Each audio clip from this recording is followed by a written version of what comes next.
But Andreas, thanks for joining the Spiideo podcast, and maybe you can walk us through your background. We know you're at Southampton now, and you've been at Malmö, but we kind of like to start with hearing how you ended up where you are today, and the journey that you've been on in soccer and football. Okay, thank you first. And then the journey is quite long by this time.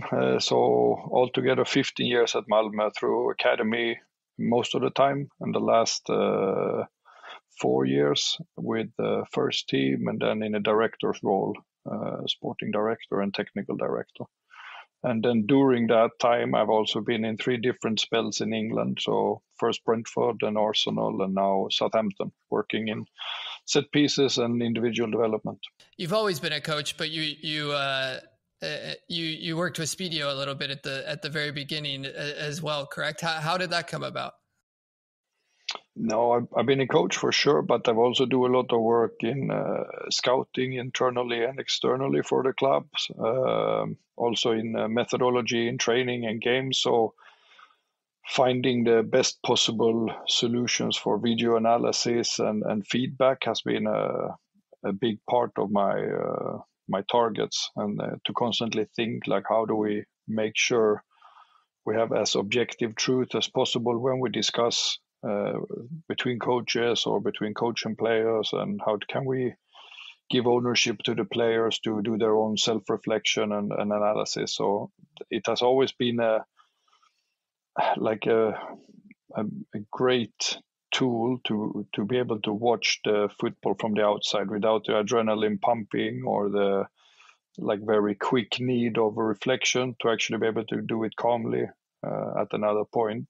And then the problem with football and youth football is normally that it's not always you can get footage at all from training sessions or games. And when you get it, you're often limited by how up you get the camera or how well the cameraman follows the game. So as soon as I bumped into Spiideo way back, and I heard about they build something that can secure that there is always footage from every square meter of the pitch, and it's available instantly. That was, it sounded like a game changer. So I was really curious from the beginning and tried to help actually develop it.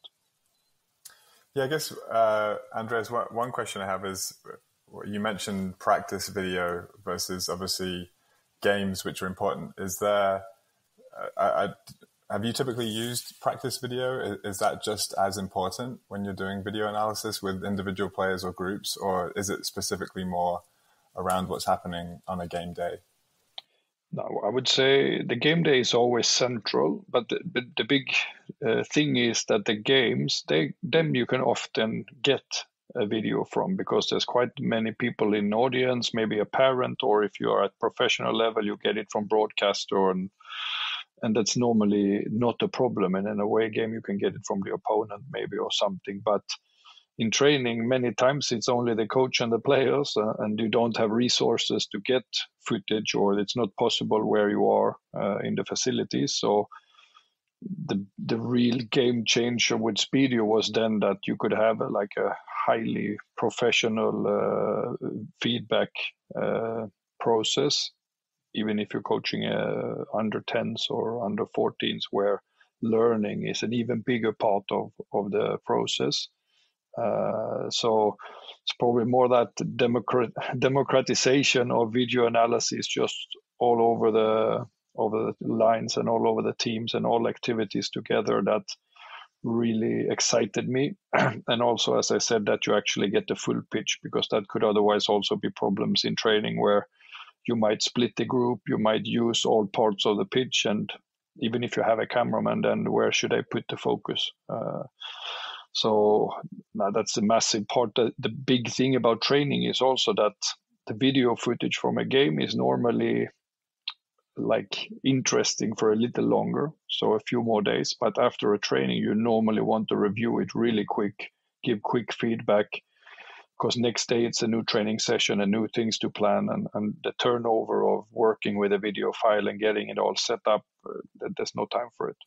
Yeah, and tying back to your focus on set pieces, Andreas, are there any split between how much you do practical on the field and you analyze what's going on when you're doing work with the set pieces versus when you're in a classroom or theory, or you work with the players on the side of the pitch? How does that work evolve? No, I mean, set pieces are a bit of a ugly duckling in the football family. So it's an area that normally gets quite little pitch time and attention overall. And to have a really strong process means trying to fit small bits of set piece work every here and there. So during a 11v11 in training, maybe you put 4 repetitions in, and then you have some specialist work at some point. And again, you use your time as effectively as possible. But it's quite short parts of the session that's actually that. So to then maximize also the effect of the work we do and the learning from it and the development from one session to the other and from the session into the game. Again, it's just using all the tools and resources you have to get a maximum learning from what you do. But also in set plays, it's often from games especially quite bad angles, especially if you work with broadcast video. You get angles that maybe zoom in on the taker rather than on the actual players that are ready to receive the ball. So in that case also normal footage can not paint you the full picture you're looking for. So to actually be able to pan and zoom wherever you want is really helpful. Yeah, so I'm just in extension to that, for a Spiideo user, a coach that really wants to start working with the set pieces but hasn't really found an effective strategy. What would you say are like the 2-3 most fundamental things to start implementing in your training and in your planning to focus more on these parts?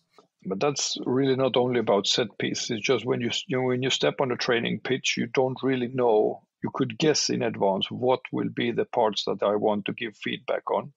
But there could happen things at parts of the pitch where you don't expect. You could find a behavior that is really beneficial for your culture and you want to highlight it to the team after. And that behavior was maybe helping a teammate at some point far away from the focus of the session. Or again, like the set pieces, it's a detail that happens actually quite far off a potential cameraman's focus. And either you don't have a cameraman at all or you have one, but they actually miss that one chance they have to catch what you're looking for.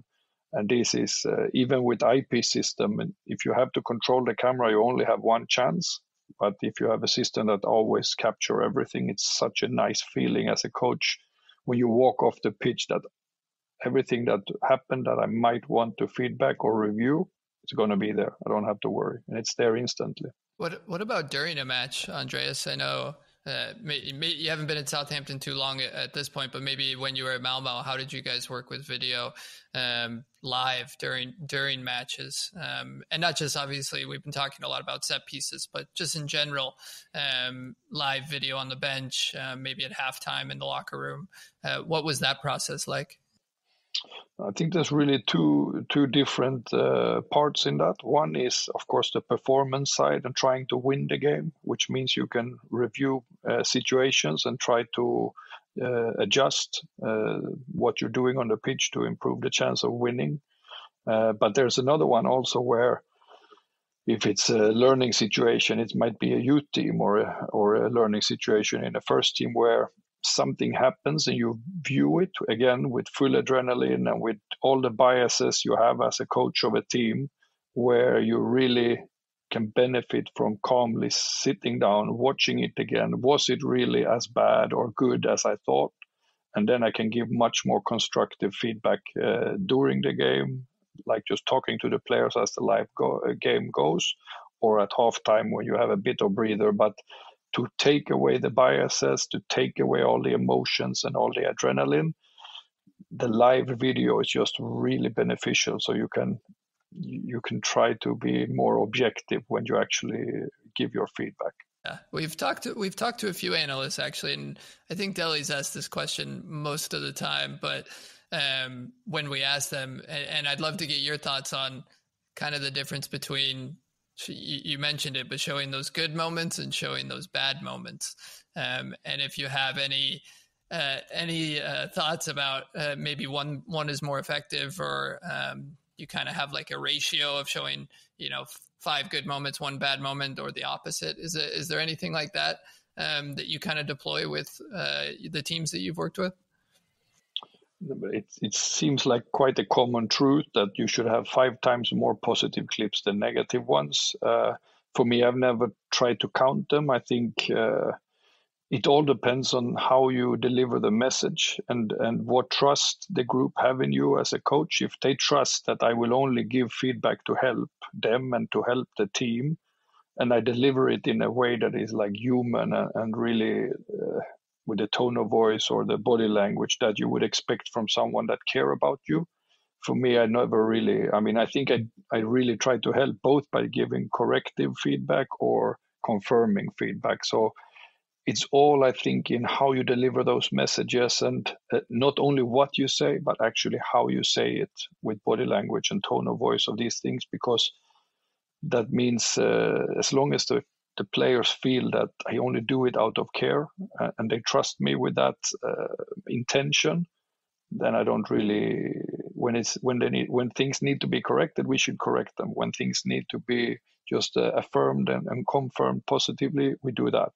But of course, everyone likes praise, and the good thing with actually giving just praise and confirmation together with a clip, that if I just say this is good, then they can interpret the visual they see. They can interpret the picture and save it in their head. If I just say this is bad, okay, there's no real solution. Then I have to do much more explaining or drawing, or like, because a bad clip will always be the risk that, okay, it's wrong, but how should it look then? Or what should we do better? Or how could we solve this situation? So that's probably one to think of, that if I just show corrections, then I also need to maybe to give some kind of guidance in what would be our way to do it better. Whereas a good clip, the clip says it all, hopefully, like, okay, just try to repeat it, try to do this more often.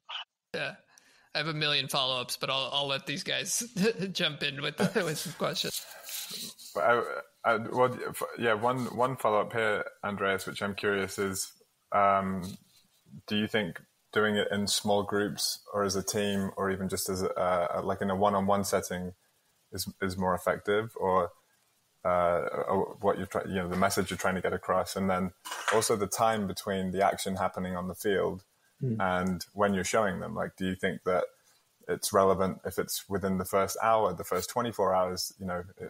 Is that feedback loop, that time, important as well? Yes, so to answer the first question first, and about effectiveness, it's really either it's effective in terms of time usage or effective in terms of good learning. So, of course, gathering the whole squad and telling them all at the same time is time efficient, but it might not be as learning efficient, because it's much easier for players to switch off, because they might feel that, okay, this part doesn't really concern me. And then when something comes up in the meeting that actually do concern them more, they have already switched off. So it's really a fine balance, and trying to put whatever is really general concerning all players, like in a game plan where all players and all subs have to be aware of what we're trying to do. Okay, let's gather the full group. When I give feedback to really collective issues that concern all of them, also gather the full group, because it's more time efficient. But when I want a bit more of collaboration and discussion, and I want to maybe go into more depth about details of a unit or actually an individual, then really try to gather the unit and the individual, because it's a complete different setting where they are often much more open to share their thoughts, not so scared about getting in the spotlight in front of the group. And the individual meetings are key to build this trust between one player and a coach, and to sometimes also be able to understand what drives these individuals' learning. How are they better at taking information? Are there other things in their environment at the moment that they actually affect how well they take feedback or how they react to feedbacks? And so these, I think you need all of them in an effective like feedback loop or an effective feedback process, and you have to be skillful pick your times for the different messages, I would say. Like when you play, you are so into the situation and you play on intuition and you are in a flow of playing and learning. And as coaches, I think it's key to not too often interrupt that flow, because to really reach your like peak level of performance or your full potential, you have to be allowed to be in that flow, which means I think a lot of feedback at that point should be given on the go, more or less, or given during drinking breaks or switching between drills, instead of just constantly start, stop, and you constantly break the flow of the session or the players learning. So that's like an art of coaching, to know what type of feedback to give at certain points, because sometimes it's better to let them make that really good session. They feel they reach a high level of competitiveness and high intensity. And okay, then I have to accept maybe that some of the things I give feedback is a little bit more in the past.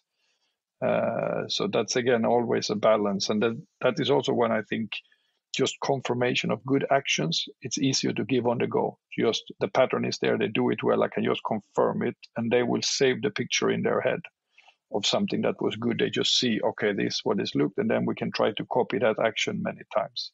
Whereas corrections, where maybe this takes time, I have to move the players around, talk a lot, okay, probably rather wait until a break or actually in the video room after. But that is really, it's hard to say. A general one, it's from time to time.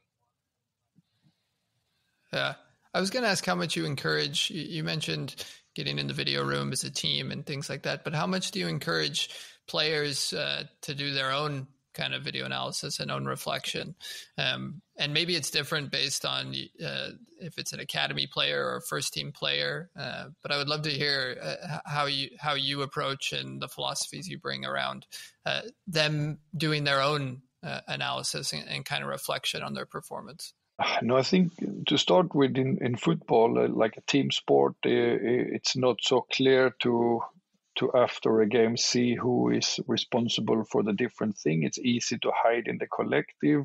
It often also drives a culture, I think, where that self-reflection and taking ownership of your learning is not so common. So the culture in football is that, especially until a certain culture is set, it has to be quite coach-driven to help players with self-reflection and self-analysis. And then, for me, it's always been all about trying to then build a mindset in the player that is, they do always want to reflect on themselves. They want to drive their own process. So if I give them the tool of a video platform like Spiideo, where every session and every game is available to them, then there's no excuses for them not to take that process on and drive it themselves. But in many other cases, they actually don't even have a chance to do it because they don't have access to the video in a reasonable way. So it really provides me as a coach the tools to help them become self-driven, and then it's a work to constantly try to change their mindset of wanting to do it. Yeah, I was thinking about this player development and, of course, the team development, but having access to data and the statistics and combine that with the video. How do you see data and video in combination becoming stronger than having them separately? No, I think, first of all, the video analysis process or like acceptance is maybe 10 or 15 or 25 years ahead of the data acceptance. So it takes a long time, I think, for a person to become effective and good at using video as a good learning tool, because there's many risks with showing too many clips or being, you can go wrong in that. And the same thing is with data, I think, and maybe even more so because the available data points are so many and it's so few that is actually relevant, especially in football, that is such a random game where there is so much going on that is actually not so significant for the development of the team or the player.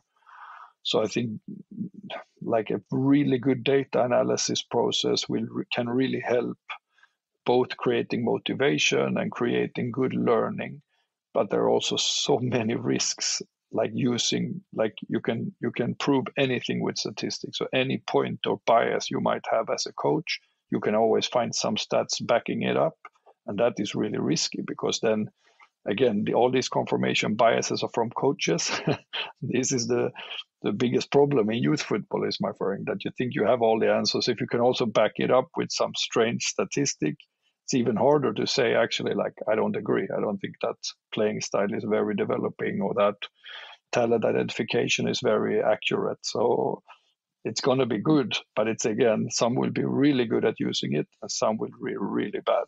Andreas, you've mentioned this about biases a few times. Like, how important is that for a coach to have, I guess, the self-awareness of that? Like, because I actually coached like youth soccer for 10 plus years and probably never had that really addressed or even brought up, so I wasn't even aware of it. So how important is that for people to like make the next level if that's what they're aspiring to do?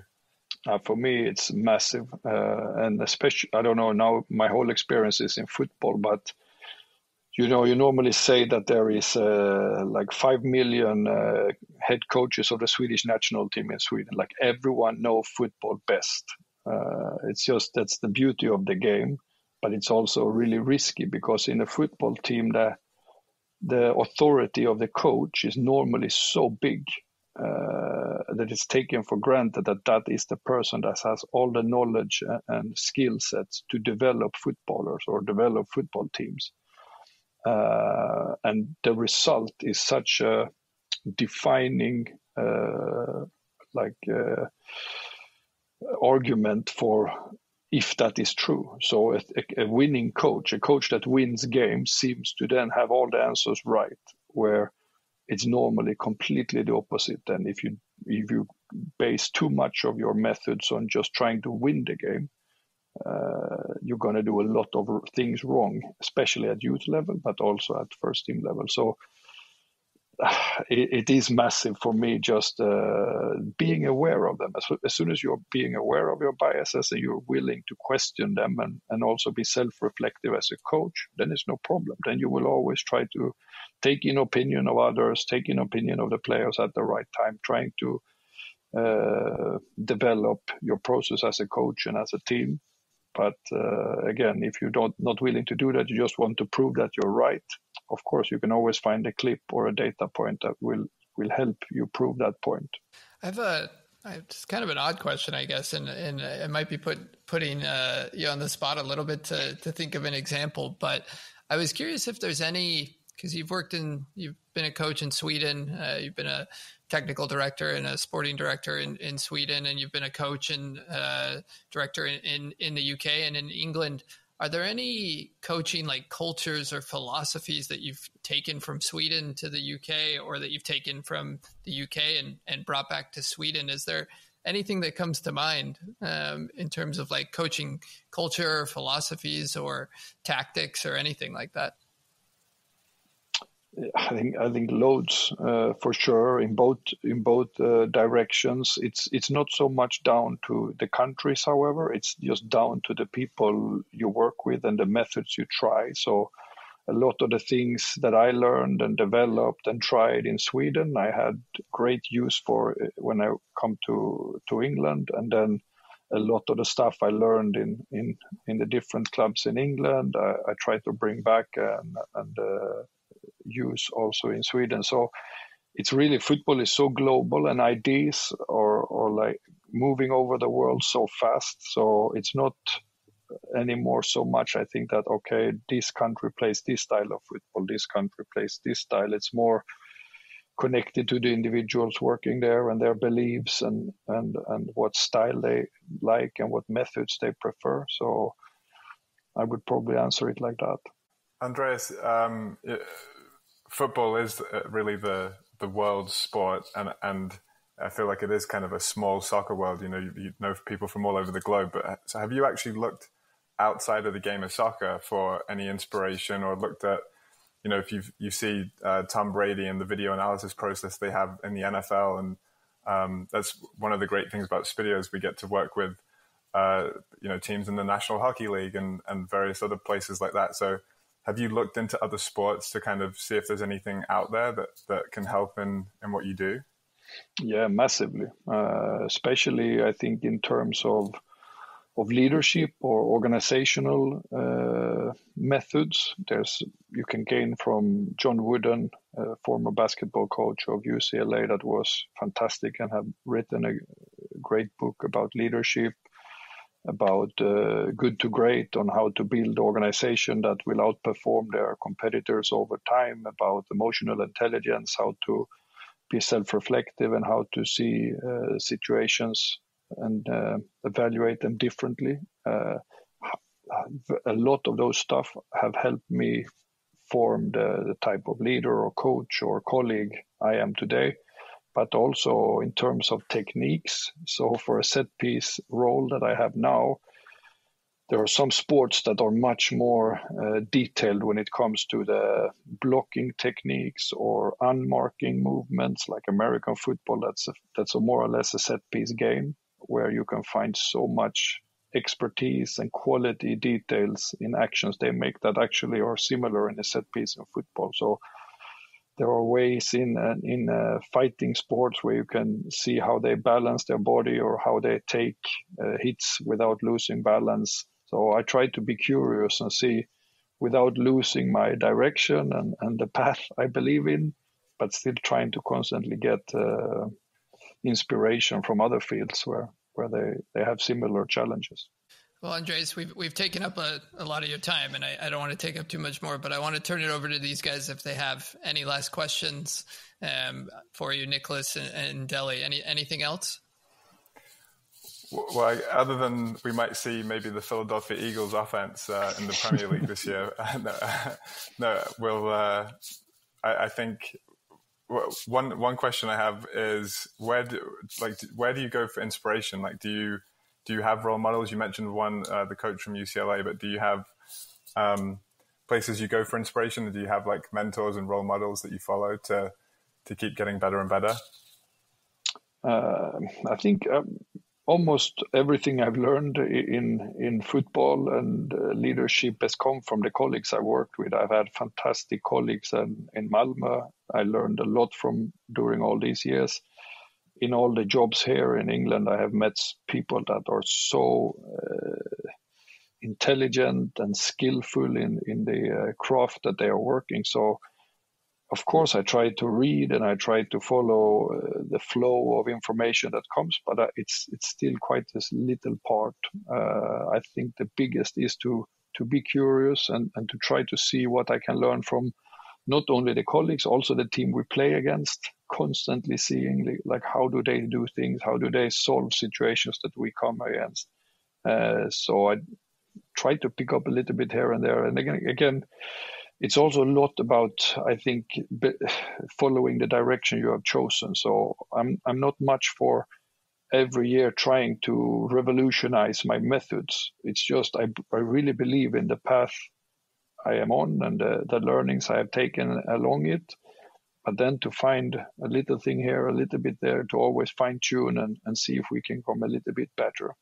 And that normally comes from competitors or colleagues, I would say, or the players. Often the players have really good ideas and ways to do things that you actually haven't thought of, and then bring that in. Yeah, the final question I was thinking about is, and you talked about the risks of using video analysis, and as obviously you've been using this for so many years, I was thinking about, are there any like one or two, most important advices to give to coaches as they work with video analysis? These are the things that are very effective that you should really focus on, and you will be more comfortable talking to your team and get your message across. Yeah, I think the first time I ever took a course in video analysis at the Swedish FA, one of the first days we were there, they say, what good does the second best clip do to help the players get the message?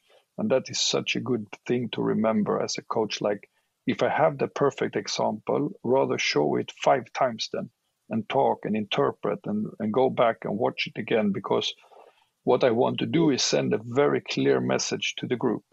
And for every new clip I show with 22 players on a massive pitch, there will be thousands of things that look a little bit different and that could be interpreted a little bit different. So to actually be open to that, I as a coach might have to watch 100 clips to find the right one. But actually the players at that moment, they only have to see the best one that actually sends my message in the clearest way, to try to minimize the risk of misinterpretation or sending 20 different messages out when I want to send one really strong one. So that is for sure the best advice I got, and I try to remind myself every day. It's a great point. Yeah, it's a really good point. Andreas, how many clips would you typically see in like a team presentation? So it's almost like I have, but also most of the coaches I work with, when you gather all the clips you're going to show, it's good if it's a big group and you're going to try to keep everyone's attention at as good as possible, to try to stay around 3 minutes of clips, because you want to pause, you might want to watch again, you want to talk between, to have them really sharp in a big audience where also video analysis feedback takes a really strong focus to not drift away. That is normally for me, and then rather have one in the morning and one in the afternoon then, so there's a break and they do something else between. So that sounds like very little, and actually, again, even more than proves the point that take only the best examples, then don't blur the message by sending in a lot of extra clips. And again, then if I sit individually with a player or in a small group, completely different scenario where it's a much more relaxed conversation. But when you're just going to sit and listen and be really sharp as a listener, I think it's hard to do it for too extended periods without losing focus. Would there be any dialogue happening in the team presentations, or is it just the coaches kind of delivering their message? No, I think that depends partly on the group and how mature you are in the process together with the group, both in terms of if they are willing to speak up in a group meeting in front of everyone else. That takes some time to build courage and the atmosphere where that is no problem. It's also, of course, a risk that it might blur a message if it comes a conversation that is quite far away from what we try to achieve with this big group meeting. So, and of course, it's not so time efficient, and it could be then that the question will be a lot about that player's concern or position, and then we have another 25 players that start to zoom out because it doesn't concern them too much. So there's many things to weigh in there, I think, and again, the culture of actually sitting down, listening, reflecting, keeping focus, this is built over time, I think, and it takes a good presenter to keep interest and to keep motivation and keep it interesting. So there's a lot of things to consider there, but often I think the risk is that you think, myself included, like, okay, the more I give, the more they learn, where it's actually often the opposite. Learning takes place in many different ways and on the pitch, and not only listening. Well, Andreas, I think we could pepper you with questions for another 40 minutes, but we'll let you go. We know you're busy. Best of luck the rest of the season with Southampton, and thank you for joining us. Thanks a lot. It was my pleasure, and nice to see you again.